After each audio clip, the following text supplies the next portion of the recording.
नमस्कार दोस्तों, ocean network में आपका स्वागत है। आज हमारे साथ एक खास मेहमान जुड़ रहे हैं चीन से, सुमित जैन साहब, और उनसे 3 अहम और बड़े दिलचस्प मुद्दों पर चर्चा करने वाले हैं।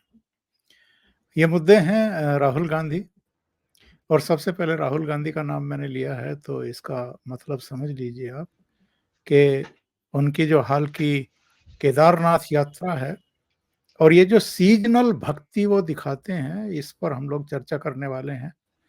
दूसरे, प्रधानमंत्री नरेंद्र मोदी के बारे में प्रशांत किशोर ने कुछ टिप्पणियां की हैं, उन पर चर्चा करेंगे। तीसरे, योगी आदित्यनाथ अपनी पूरी कैबिनेट के साथ अयोध्या पहुंचे और उनके अयोध्या पहुंचने की तारीख है 9 नवंबर।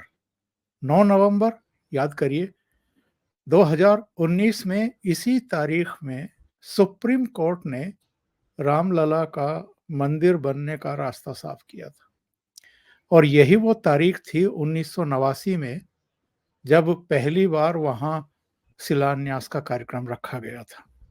तो 9 नवंबर का एक खास महत्व है। योगी आदित्यनाथ का अयोध्या दौरा भी इसका एक खास महत्व है। अगले 4 दिन वहां पर 21 लाख दिए जलाने का कार्यक्रम होने वाला है, जो एक वर्ल्ड रिकॉर्ड बनेगा सरयू के किनारे। तो इसके मतलब क्या हैं और क्या संदेश और संकेत हैं? बहुत सारे लोग हैं जो इसको राजनीति से जोड़ने की कोशिश करते हैं, पर भारतीय जनता पार्टी हमेशा से यही कहती आ रही है कि ये हमारा जो सांस्कृतिक गौरवशाली इतिहास है, उससे जुड़ी हुई घटनाएं हैं, उससे जुड़ी हुई चीजें हैं। राजनीति से इनका कुछ खास लेना देना है नहीं, पर जो विरोधी दल हैं और मीडिया का भी एक हिस्सा है, वो तो इसको इसी रूप में लेता है। तो सीधे जुड़ जाते हैं सुमित जैन साहब से और इस कार्यक्रम को आगे बढ़ाते हैं। सुमित जी, नमस्कार, बहुत स्वागत है आपका। नमस्कार Omkar ji, thank you so much. Sumit ji, ये बताइए, ये जब जब चुनावी सीजन आते हैं, राहुल गांधी बड़े भक्त बन जाते हैं। कभी पता लगता है कि मानसरोवर की यात्रा पर गए हैं किसी चीनी मंत्री के साथ या किसी वीआईपी के साथ, कभी पता लगता है कि केदारनाथ की यात्रा कर रहे हैं। ये जब चुनाव आते हैं तभी इस तरह के धर्म स्थलों की ये यात्राएं क्यों करते हैं, और इनके कोई इम्पैक्ट पड़ते हुए दिखाई दे रहे हैं आपको? कांग्रेस को कुछ लाभ मिल रहा है क्या इन यात्राओं का? ओमकार जी, मेरा मानना थोड़ा उल्टा है कि जैसे ही राहुल गांधी मंदिरों के चक्कर लगाने शुरू करते हैं, मुझे पता लग जाता है कि चुनाव आने वाले हैं। ये ऐसा नहीं है कि चुनाव आने पर जाते हैं, तो ये हमें भी पता लगता है कि चुनाव आने वाले हैं, हमें भी अपनी तैयारी करनी चाहिए। और यही कुछ 75 सालों से हुआ है, कोई नया चीज नहीं है। और हिंदू है कि इन चीजों में फंसता रहा है और शायद आगे भी फंसते ही रहेंगे। ये 4.5 साल तो सनातन को खत्म करने की बातें बोलते हैं कि सनातन को हम टिकने नहीं देंगे, इनको परिवर्तन करेंगे, इनको सबक सिखाएंगे परमानेंटली। एक बार कुर्सी मिल जाए, हम हिंदुओं को सबक सिखाएंगे कि मोदी को सपोर्ट क्या होती है। और अब जैसे ही इलेक्शंस आने वाले हैं, 1-2 चक्कर मारेंगे, जैसे केदारनाथ चले गए। और केदारनाथ जाने से पहले गए कहाँ पे? हेलीकॉप्टर में। और उसके पहले क्या बोला उन्होंने कि भाई मैं वहां पर पैदल यात्रा करूंगा। वो सबसे बड़े योगी हैं, वहां पर हेलीकॉप्टर में जाने वाली कौन सी बात है। और अब 6 महीने के बाद ही भूल गए कि मैंने क्या बोला था पहले। और पहुंच गए वहां पर बाबा के पास आशीर्वाद लेने के लिए। और गए भी इतने अहंकार में, जैसे कि पीछे सरिया पड़ा हो गर्दन में, एन अकड़ के, कि जैसे एक महाराजा आया होता है एक मंदिर के अंदर।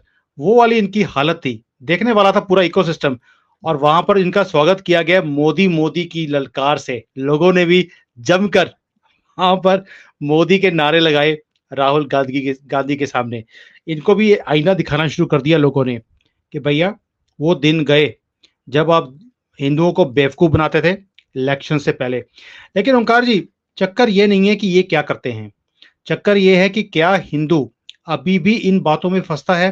मुझे लगता है कहीं न कहीं अभी भी लोग पिघल जाते हैं कि देखिए कितने बड़े भगत हैं, क्योंकि हिंदुओं की जो मेमोरी है, वो बहुत शॉर्ट है। वो आज जो हो रहा है उसके ऊपर ज़्यादा ध्यान देते हैं, जो पहले इन्होंने 4 साढ़े 4 साल किया हिंदुओं के साथ, हिंदुओं के खिलाफ, ये भूल जाते हैं। कैसे ये खड़े हो गए थे बेशर्मों की तरह कि अयोध्या में रामचंद्र के मंदिर नहीं बनना चाहिए। राम को इन्होंने काल्पनिक तक प्रूव करने की कोशिश करी सुप्रीम कोर्ट के अंदर, और आज ये वही मंदिरों के चक्कर लगा रहे हैं जिसको पहले काल्पनिक बोलते थे। और आपने देखा होगा कि जब हमारे यहाँ पर शोभा यात्रा निकल रही थी दशहरे की, उसपे श्रीमती सोनिया गांधी रामचंद्र जी को टीका लगाते हुए दिखाई दे रही थी। ये उल्टी गंगा इलेक्शंस के टाइम पर ही दिखती है आपको, और यही डीएनए है कांग्रेस का, ये कभी चेंज नहीं हो सकता। ये बताइए जैसा आपने भी कहा है कि सुप्रीम कोर्ट में तो इन्होंने ये कहलवा दिया था कि भगवान राम जो हैं ये काल्पनिक चरित्र हैं। जब राम सेतु का मसला आया था तब ये शपथ पत्र इनकी सरकार की तरफ से सुप्रीम कोर्ट में पेश किया गया था। आज अगर ये लोग मंदिर-मंदिर चक्कर काटने के लिए, पहुँचने के लिए, मत्था टेकने के लिए मजबूर हुए हैं, तो ये वातावरण निर्मित कैसे हुआ है? दूसरी बात ये है कि हमने पिछले दिनों ना केवल इन भाई-बहन को देखा है जगह-जगह गुरुद्वारों में भी, मंदिर में भी जो नदियाँ हैं उनके जल पर भी आरतियाँ करते हुए, बल्कि हम तो इधर ये भी नोटिस कर रहे थे कि अखिलेश यादव भी काशी बाबा के दर्शन करने करने के लिए पहुँच गए थे। और ये वो लोग हैं जो मतलब भारतीय जनता पार्टी पर भी अटैक करते रहे, आरएसएस पे भी, विश्व हिंदू परिषद पर भी, और एक तरीके से उनके सहारे ये तुष्टीकरण की राजनीति अपनाते रहे, यानी मुस्लिम तुष्टीकरण की राजनीति अपनाते रहे।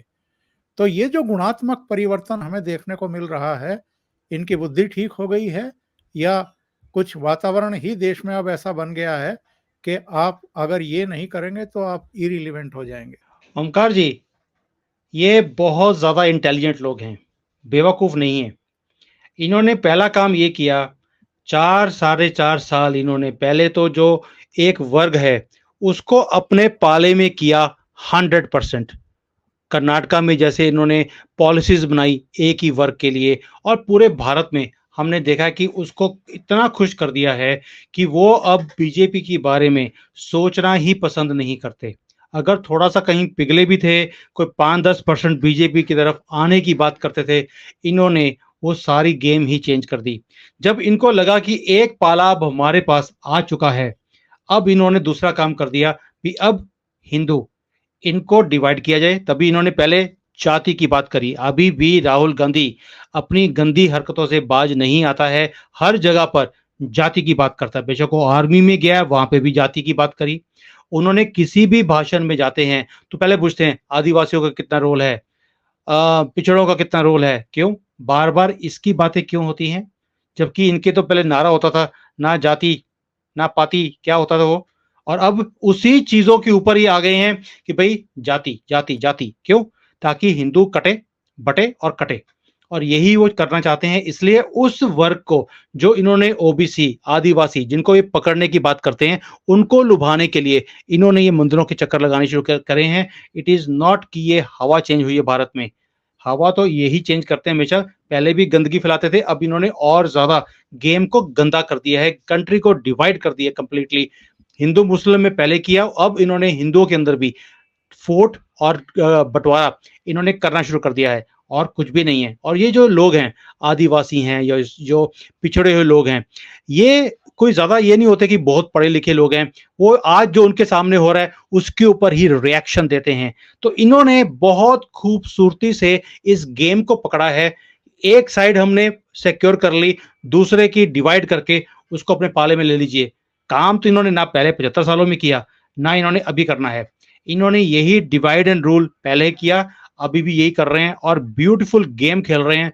हिंदू इसी बात में फंस जाएगा और बटेगा, बटा नहीं और कटा नहीं। ये बताइए, लोग ये भी तो जानते हैं कि रावण को जब सीता का हरण करना था, तो वो साधु का छद्म वेश बना करके वहाँ पहुँचा था और किसी तरीके से लक्ष्मण रेखा से वो पार हो जाएं, उसकी तरफ आ जाएं, इस तरह के झूठ बोले थे। तो ऐतिहासिक और पौराणिक जितनी घटनाएं हैं, क्या उनको भी भारत के लोग भूल जाते हैं? ओमकार जी, मैंने आपको पहले बोला है, भारतीयों की प्रॉब्लम ही ये है कि हमारी जो मेमोरी है, बहुत छोटी है। मोदी जी ने 9 साढ़े 9 सालों में क्या ट्रांसफॉर्मेशन किया है भारत में, इन्हें मतलब ही नहीं है।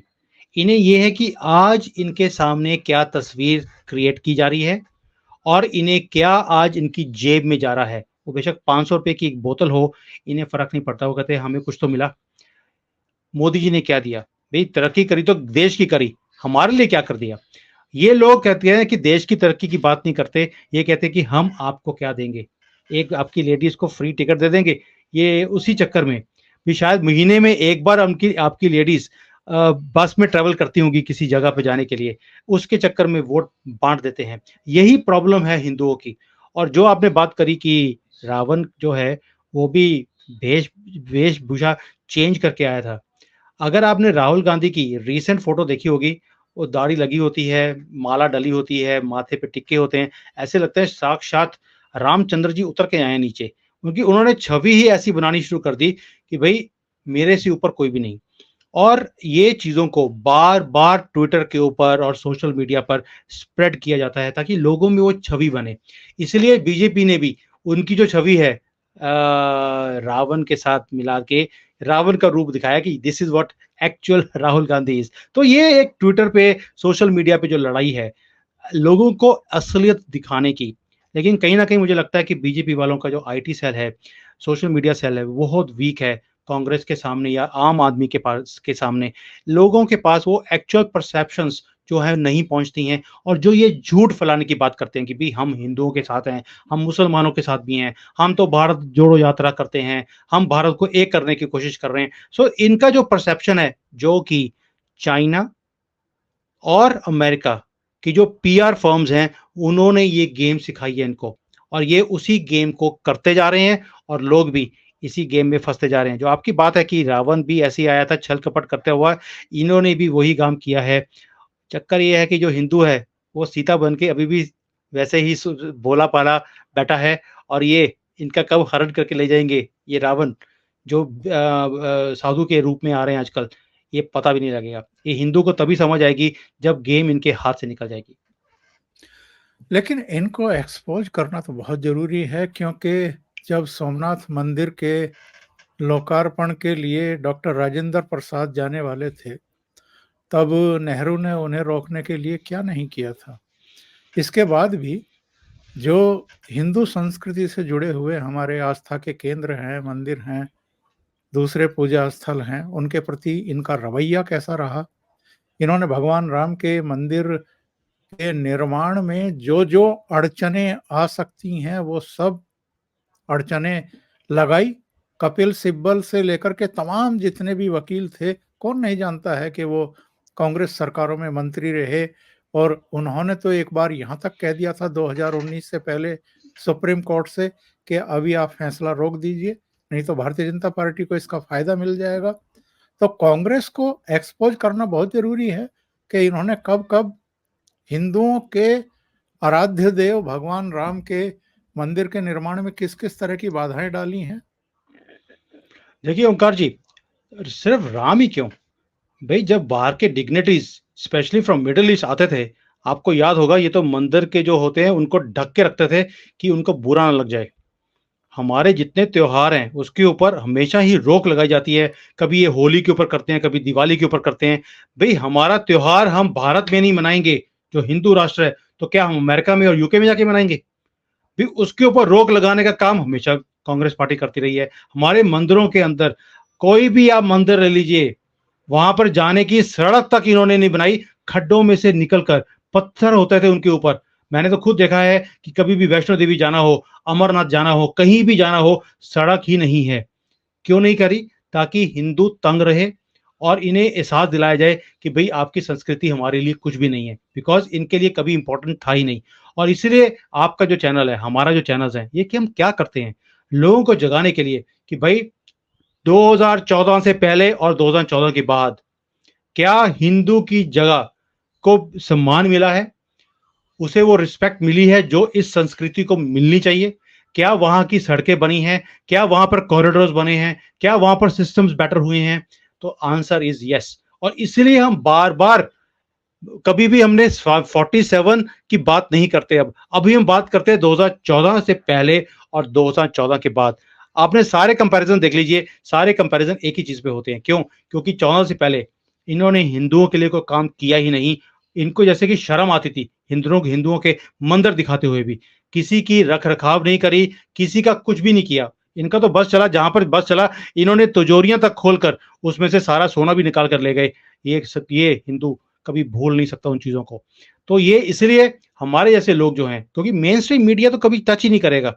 ये जो लेफ्ट विंग वाला का ये सारा पकड़ है मेन स्ट्रीम के ऊपर, इसलिए आपके जैसे लोग जो देशभक्त हैं, हिंदू भक्त हैं, सनातन के बारे में बात करते हैं, इसलिए हम इन लोगों को, ये कांग्रेस पार्टी को हम बार-बार एक्सपोज़ करते हैं कि कैसे 47 से लेके 2014 तक इन्होंने हमेशा मुसलमानों की तुष्टीकरण की और हिंदुओं को हमेशा दबा के रखा। बेशक वो हमारा एजुकेशन हो, बेशक वो मंदिर हो, बेशक वो हमारी संस्कृति हो, कुछ भी हो, इन्होंने हमेशा ही दबाया है इस चीज़ को। आज अगर हिंदू जागा है, जाग रहा है, अपनी बात बोलता है सोशल मीडिया पर, इनको गालियाँ निकालता है, वो इसीलिए है क्योंकि मोदी जी ने एक रास्ता दिखाया और आप और मेरे जैसे लोग भी इस काम के, इस मुहिम में जुड़े हुए हैं और हम ये काम करते रहेंगे जब तक हिंदू जागता नहीं है। सुमित जी, इस समय चूंकि 5 राज्यों के चुनाव की प्रक्रिया शुरू हो चुकी है, एक दौर का मतदान हो चुका है 7 नवंबर को। कहीं इनकी यात्रा इस पूरी चुनावी प्रक्रिया के मद्देनजर तो नहीं डिजाइन की गई है। इनको डर है कि राजस्थान हो, मध्य प्रदेश हो, छत्तीसगढ़ हो, कम से कम इन राज्यों में तो कांग्रेस को लेने के देने पड़ सकते हैं अगर हिंदू एकजुट होकर के भारतीय जनता पार्टी के पक्ष में चला गया। देखिए ओंकार जी, पहली बात है जो पहला मतदान हुआ है उसमें आपने देखा परसेंटेज ऑफ वोटिंग, वो परसेंटेज ऑफ वोटिंग से ही पता लगता है कि एंटी इनकम्बेंसी है, वहाँ पर इनके खिलाफ वोटिंग हो रही है और आंकड़े भी दिखाते हैं कि ये वहाँ पर हारने वाले हैं। तभी राहुल गांधी जो पहले बोलता था कि मैं पैदल जाऊँगा, सड़क से जाऊँगा, उड़कर गया है। उड़कर जाने का मतलब ही ये है कि भई हवा चेंज हो रही है, भगवान के रास्ते चले जाओ, तभी कुछ इनका हल हो सकता है। और राजस्थान के और एमपी के दोनों के आंकड़े भी इनके खिलाफ जा रहे हैं। जो एग्जिट पोल्स हैं वो भी कोई पॉजिटिव नहीं है कांग्रेस के लिए। इसलिए इनका मंदिरों में जाना तय है और इनको ये भी भला मालूम है कि इन एरियाज़ में पिछड़े हुए लोग ज़्यादा हैं। उन्हीं इलाकों को इन्होंने टारगेट करने की कोशिश करी है, बेशक वो एमपी की 34 सीटें हों, राजस्थान हो, ये जितने भी एरियाज़ हैं, वहाँ पर इन्होंने जो मैं पहले बोल रहा हूँ जाति के बेस पे ऊपर डिवाइड करना हिंदुओं को, इनको अपने पाले में लेना, उसी का नतीजा है। सेकंडली आपने एक चीज़ नोट किया होगा एमपी के अंदर तो ये इतने लेवल तक गिर गए हैं, मुसलमान जो है वोट को लेने के लिए हमास तक को सपोर्ट करने की इन्होंने पेशकश कर दी है कि हम हमास को भी सपोर्ट करेंगे, सनातन को और दबाएँगे, आप हमें ले आइए। उनको तो ये बोल रहे हैं और सनातनियों को बेवकूफ़ बनाने के लिए मंदिर, केदारनाथ वो भी वहाँ पर उड़ कर गए हैं। तो ये बताता है आपको इनका गेम प्लान ओंकार जी बहुत क्लियर है। बहुत ही शातिर लोग हैं, बहुत शातिर इन्होंने स्ट्रैटेजी बनाई है एंड हो सकता है कि ये स्ट्रैटेजी इनकी काम भी आ जाए और अगर काम आ गई, it will be a very big loss for the country. चलिए दूसरे विषय पर बढ़ते हैं, लेकिन इसी से संबंधित है। एक तरफ सीजनल शिव भक्त हैं राहुल गांधी, दूसरी तरफ योगी आदित्यनाथ हैं। जब से भगवान राम के मंदिर की शिला पट वहां रखी गई, पहली शिला रखी गई, तब से लेकर के अब तक अनगिनत बार वो अयोध्या गए हैं। और अयोध्या में भगवान राम का केवल मंदिर नहीं बन रहा है, पूरा एक कॉरिडोर बन रहा है, पूरा वहाँ अंतर्राष्ट्रीय एयरपोर्ट आकार ले रहा है। वहाँ भक्तों के रुकने के लिए होटल्स की श्रृंखला, धर्मशालाओं की श्रृंखला, पूरा इंफ्रास्ट्रक्चर, बेहतरीन सड़कें, रेलवे से उसको और बेहतर तरीके से जोड़ा जा रहा है, उन सब की देखभाल योगी आदित्यनाथ कर रहे हैं। और नरेंद्र मोदी के बारे में तो ये कहा जाता है कि जब भी वो इस तरह का कोई पर्यटन स्थल या धर्म स्थल विकसित करते हैं, उसका रूप स्वरूप बदलते हैं, तो फिर ये भी देखते हैं कि आर्थिक तौर पर भी वो पूरी तरीके से संपन्न हो। जैसे सरदार पटेल की जो विश्व की सबसे ऊंची प्रतिमा उन्होंने बनवाई, वहां पर जिस तरीके से बहुत बड़ी संख्या में अब पर्यटक जाने शुरू हुए हैं, तो बताते हैं कि आसपास की पूरी सूरत और सीरत बदल गई है। इसी तरीके से काशी विश्वनाथ मंदिर का कॉरिडोर जब से बना है, तो वहां पहुंचने वालों जो पर्यटक और भक्त हैं, उनकी संख्या कई गुना बढ़ गई है। तो उनको पता है कि अयोध्या में भी जब भगवान राम के मंदिर के कपाट खुलेंगे, तो पूरी दुनिया से भगवान राम के जो भक्त हैं वो वहां पहुंचेंगे। उसकी पूरी तैयारियां हो रही हैं। तो एक तरफ तो ये सीजनल शिव भक्त हैं, और दूसरी तरफ दिन रात एक करने वाले योगी आदित्यनाथ हैं। तो क्या एक मूलभूत अंतर आप अप्रोच में देखते हैं? देखिए, एक है चुनावी मेंढक और दूसरे हैं एक्चुअल में काम करने वाले। देखिए, पहले तो हमें बात शुरू करनी चाहिए जय श्री राम से। 500 साल के जय श्री बाद राम। बिल्कुल। भारत के अंदर जय श्री राम का नारा गूंजेगा। शायद हमारे पूर्वज कितनी पीढ़ियां इस आवाज को सुनने के लिए भी तरसती रहीं और चली गईं। और ये हमारी खुशनसीबी है कि हम इस जिंदा होते हुए इस टाइम को देखेंगे जब ये सपना हम भारतीयों का, हम सनातनियों का, हम हिंदुओं का ये पूरा होगा। और योगी नाथ ने वहां पर जाकर, जैसे अभी वहां बैठकर मीटिंग कर रहे हैं, 4 दिन की मीटिंग है।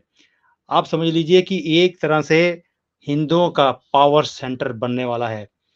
तभी मीटिंग्स वहां पर हो रही हैं। आगे से शायद सारी मीटिंग्स वहीं पे होनी भी चाहिए, क्योंकि यही हमारा पावर सेंटर है पूरे भारत का। और यहीं से हमने अपने भारत को प्रोजेक्ट भी करना है। भाई, अगर क्रिश्चियंस ने जाना हो पावर सेंटर में, वो वेटिकन में जाएंगे। मुसलमानों ने जाना होता है तो मक्का मदीना जाते हैं। हिंदू कहाँ जाएगा? भारत में जाएगा। और भारत में जो हमारे पावर सेंटर्स हैं, इन्हीं में जाएगा। वो काशी विश्वनाथ हो, अयोध्या जी हो, मथुरा जी हो, और कोई जगह नहीं है हमारे पास। और उसका जो शिलान्यास हो रहा है अभी 22 जनवरी को, मेरी भी कोशिश है कि मैं भारत में आऊं और इसका पार्ट बनूं, इस ऐतिहासिक मोमेंट का, ताकि जो मेरे पूर्वज इसको देखना चाहते थे, नहीं देख पाए, उनका सपना शायद मेरे ही आंखों के थ्रू पूरा होगा। और ये मोमेंट मैं भी एंजॉय करना चाहूंगा। तो ओंकार जी, ये जो एक्चुअल में काम हो रहा है हमारे सनातन के लिए, हमारी सभ्यता के लिए, इसका पार्ट हम भी बन रहे हैं। और योगी आदित्यनाथ जी ने एक चीज कर दी है कि वहां पर बैठकर पूरी कैबिनेट की मीटिंग हो रही है। प्लानिंग होगी कि कैसे कैसे काम करना है, क्योंकि टाइम बहुत कम रह गया है जब इसका फॉर्मल इनॉग्रेशन होगा। और पूरी दुनिया से मेरे तो ऑलरेडी कई रिलेटिव्स हैं जो यूके में रहते हैं, अमेरिका में रहते हैं। They are also coming in January and, कि भाई वो भी इसका पार्ट बनना चाहते हैं। और आपकी बात बिल्कुल सही है कि मोदी जी जब भी कोई काम करते हैं, इट्स अ कंप्लीट पैकेज। ये नहीं कि आपने मंदिर बना दिया, बाकी सारी चीजें छोड़ दी और किसी भी व्यवस्था का ध्यान ही नहीं रखा गया। ऐसा कुछ भी नहीं है। मैंने देखा कि 10-10 किलोमीटर दूर भी होटल्स बन रहे हैं वहां पर, क्योंकि उन्हें मालूम है कि एक इन्फ्लक्स ऑफ पीपल आएगा और ये हमारा पावर सेंटर बनने वाला है। This is from where Sanatan will be reinvented again, या रीप्रोजेक्टेड, जो कहीं फाइलों में दब गया था। बहुत सही बात आपने कही है। और कार्यक्रम के अंतिम चरण में हम लोग एक प्रशांत किशोर का इंटरव्यू में देख रहा था, और उसमें उन्होंने कुछ बहुत ऐसी बातें कही हैं जिन पर निगाहें ठहर जाती हैं, और सोचने के लिए हम बाध्य होते हैं कि जो पीके के ऑब्जर्वेशंस हैं वो ऐसे ही नहीं हैं, और उनका हम्म। अगर एक अपना स्थान है तो वो भी ऐसे ही नहीं है। उनका कहना ये है कि 2024 की तो भूल जाइए, आगे भी मोदी को हराना जो है वो असंभव है, नामुमकिन है। ये शब्द का प्रयोग उन्होंने किया है। और हम्म। इस शब्द का प्रयोग जब वो कर रहे हैं, तो उनका कहना ये है कि मुझे ये बता दीजिए कि मोदी की टक्कर का कौन है विपक्ष के पास? 15 साल ये आरएसएस के सेवक के रूप में, प्रचारक के रूप में काम किए हैं।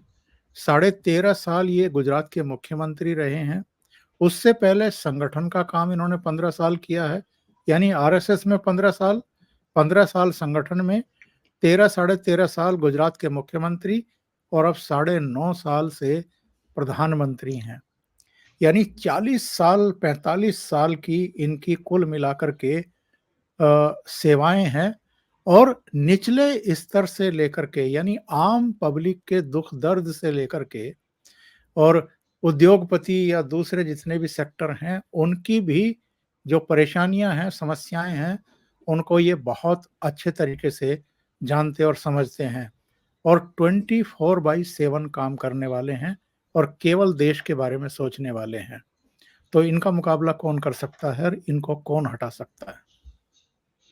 देखिए ओमकार जी, उनकी स्टेटमेंट वाकई में मैं एक बार तो हैरान रह गया था कि ये किशोर जी बोल रहे हैं, because he is known to be anti Modi also.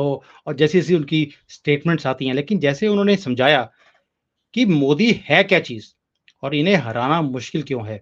एक तो जैसे उन्होंने बात करी कि ये इतना ग्राउंड रियलिटी के साथ जुड़े हुए हैं, क्योंकि 30 साल इन्होंने झक मारी है, बेशक वो आरएसएस हो, बेशक वो संघ हो, या जो ग्राउंड के साथ, गरीबों के साथ इन्होंने ग्राउंड वर्क किया है, उसका उससे पता लगता है कि कितना ये राजनीति को समझते हैं, लोगों की प्रॉब्लम्स को समझते हैं और उसका सॉल्यूशन भी ढूंढने के लिए ही लिसन्स टू एवरीबॉडी कि मुझे इसमें क्या करना चाहिए।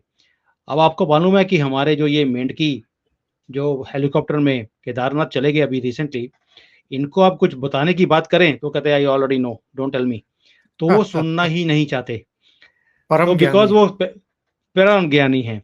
लेकिन मोदी जी ऐसे हैं, बार बार एक चीज को सुनते भी हैं, अगर किसी ने बताया है ही लिसन्स, ही अंडरस्टैंड्स। और मैंने उनको देखा है कि जब यहाँ पर भी चाइना में एक बार आए थे तो when he was sitting there, he was saying कि भी आपकी प्रॉब्लम्स क्या हैं। उन्होंने अपना भाषण देने की कोशिश नहीं करी, उन्हें हमने हमसे पूछा कि आप चाइना जैसी कंट्री में रहते हैं, क्या काम करते हैं, क्या दिखते हैं, भारत की सरकार से आपको क्या चाहिए। That means he wants to understand कि मैं अपने लोगों के लिए क्या कर सकता हूं। ये बहुत बड़ी चीज है। और दूसरा मैंने एक और चीज नोट करी जो किशोर जी ने बोला है, ही इज वेरी डिसिप्लिन्ड।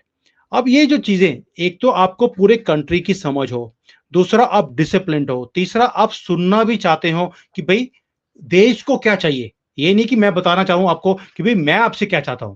इन्होंने हमें भी बताया, ओंकार जी ही मोदी जी जब चाइना में आए, इन्होंने हमें भी बताया कि ये हमसे क्या चाहते हैं, लेकिन पहले हमसे पूछा कि आप हमारे से क्या चाहते हो।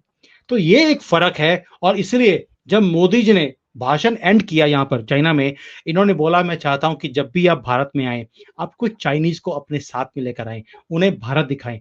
आप बिलीव कीजिए, मैं यहाँ पर इतने बड़े बड़े लोगों के ग्रुप्स को लेके गया हूं भारत में, सिर्फ इसलिए कि मोदी जी ने बोला है। और वो क्यों? बोलने के लिए तो पहले भी बहुत मंत्री आए यहाँ पर, बहुत कुछ बोल कर गए, लेकिन हमने सुना नहीं। क्यों? क्योंकि ये हमारी बात नहीं सुनते थे। इन्होंने हमें कभी पूछा ही नहीं कि आपको क्या चाहिए। जब मोदी जी ने हमसे पूछा और हमें हमें भी विश्वास हुआ कि जो हम अपनी ऑप्शंस को या अपनी प्रॉब्लम्स को बता रहे हैं ये कुछ करेंगे, तो उसके बाद जब मोदी जी ने बोला कि आप चाइनीज को भारत में लेके आइए और भारत दिखाइए, हमने भी उनकी बात को सर आंखों पर रखा और उसको पूरा भी किया। तो ये एक फर्क है जिसके कारण मोदी का मुकाबला ही नहीं है। और जब वो बोलते हैं कि if not Modi then who, then answer doesn't come also. It looks like line यहीं से शुरू होती है, यहीं पे खत्म होती है। 3-4 बातें उन्होंने और कही हैं। उनसे ये पूछा गया था कि शक्ति क्या है मोदी की, तो उन्होंने कहा था कि एक तो नो डाउट हिंदुत्व, दूसरे मोदी का व्यक्तिगत करिश्मा और तीसरा उन्होंने कहा कि एक लाभार्थी वर्ग। अब आप तो जानते हैं सुमित जी कि मोदी सरकार ने घोषणा कर दी है कि जिन लाभार्थियों को 80 करोड़ जनता को मुफ्त भोजन दिया जा रहा था वो अगले 5 साल भी उनको मिलता रहेगा। तो एक बहुत बड़ा लाभार्थी वर्ग है जिसको अलग-अलग स्कीम का फायदा हो रहा है। तो हिंदुत्व, मोदी का अपना व्यक्तित्व, अपना प्रभाव, तीसरा लाभार्थी वर्ग और चौथा उन्होंने बताया कि जो सांगठनिक और वित्तीय बाहुबल इस समय भारतीय जनता पार्टी के साथ है, वो जो है उनकी बड़ी शक्ति है। आप इससे इत्तेफाक रखते हैं? देखिए, मोदी जी को जैसे हमने पहले बात किया कि जो ऑपोजिशन वाले हैं, इन्हें मालूम है कि गेम को कैसे अपने पाले में करना है, पॉलिटिक्स है। सबने अपने आंकड़े लिए हुए हैं कि मुझे कौन से वर्ग को अपने साथ करना है, कौन सी स्कीम निकालनी है ताकि ये हमारे पाले में आए। तो मोदी जी ने भी एक गणना की है, और जबकि मैं जो ये 80 करोड़ लोगों को फ्री में राशन हम अगले 5 साल के लिए दे रहे हैं, मैं शायद उसके हक में नहीं हूँ। रीजन बीइंग अमाउंट इतना बड़ा है, 20 लाख करोड़ रुपए आप खर्च कर रहे हैं मुफ्तखोरी में। जबकि ये जो चीज़ जब मुफ्तखोरी की आप आदत डाल देंगे, इसको खत्म करना ही मुश्किल हो जाएगा। आपको याद होगा कि जो आरक्षण था वो भी शायद 10 सालों के लिए शुरू किया गया था, आज तक वो स्यापा हमारी गले से उतरता ही नहीं है। अब तो बिहार में उन्होंने अनाउंस कर दिया कि शायद 75% वो आरक्षण देने वाले हैं। दैट मीन्स कभी ना कभी ये 100% पे भी पहुंच जाएगा, बाकी लोग क्या करेंगे? तो ये चीज यहीं पर भी होगी। आज तो ये है कि सबका साथ सबका विकास, हमने 80 करोड़ लोग उसमें डिफरेंशिएट ही नहीं किया।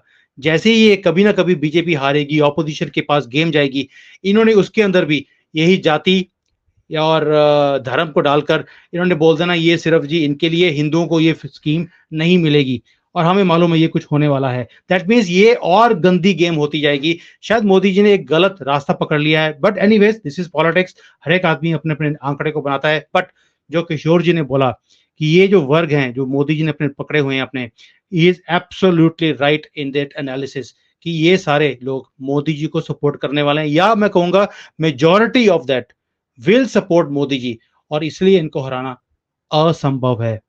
मुश्किल नहीं कह रहा हूं मैं, उन्होंने भी बोला असंभव, हम भी यही बोल रहे हैं असंभव है।